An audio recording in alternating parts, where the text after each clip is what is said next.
ప్రార్థన చేశాను. అప్పుడు చిన్న సైకిల్ ఉంది.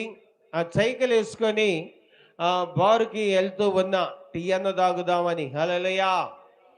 టీ అన్న తాగొద్దామని చెప్పి అనుకున్న. పొద్దున్న ఈ వాక్యం నా నోట పడ్డది.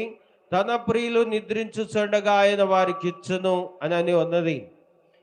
నాకు ఎప్పుడో ఒక ఆయన పెద్ద ఆయన నా దగ్గరకు వచ్చి ప్రార్థన చేయండి, మా అమ్మాయి వాళ్ళు అమెరికా పోతే ఖచ్చితంగా మీకు ఏదో ఒకటి కానుక ఇస్తానన్నాడు. హల్లెలూయా!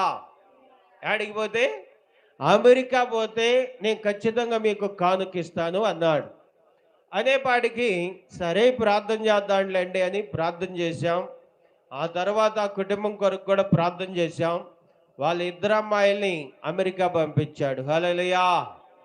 అమెరికా పంపించే రోజు అనుకోకుండా నేనే ఎదురొచ్చా వాళ్ళ ఇంటికాడ.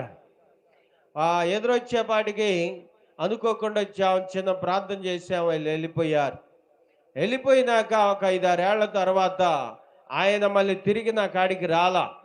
తిరిగి రాకపోను.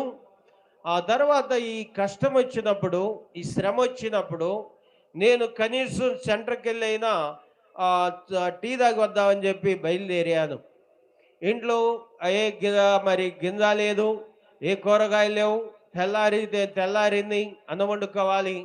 బహు బాధగా ఉన్నది. వేదంతో ఉంది హృదయం. ఇక స్నానం చేసి టీ అన్న తాగొద్దామని 8ంటికి బయలుదేరా. బయలుదేరేపాటికి ఆయనే నా దగ్గరకు వచ్చాడు. హల్లెలూయా!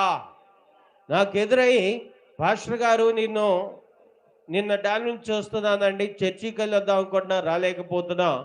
కానీ ఇప్పుడు నీవే ఎదురొచ్చావు, చాలా సంతోషం. నీకు ఇస్తానన్నటువంటి ఆ బహుమానం ఈరోజు ఇస్తానండి అన్నాడు. ఇస్తానండి అంటే నవ్వుకున్నా. నవ్వుకున్నాక సరే సెంటర్‌కి పోదారండి, టిఫిన్ చేద్దామని చెప్పి సెంటర్‌కి తీసుకెళ్ళి టిఫిన్ చేయించి చక్కగా టీ ఇప్పించాడు. టీ ఇప్పించాక మీకు చర్చికి ఏం కావాలో చెప్పండి అని అన్నాడు. హల్లెలూయా! దేనికి?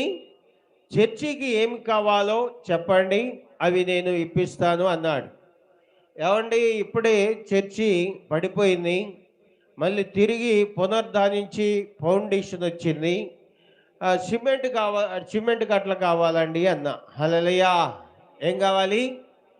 మా ఇంట్లో పూర్తిగా భోజనానికి లేకుండా దేవుని పని కొరకు అడిగితే ఆయన చేసిన పని ఏందో తెలుసా?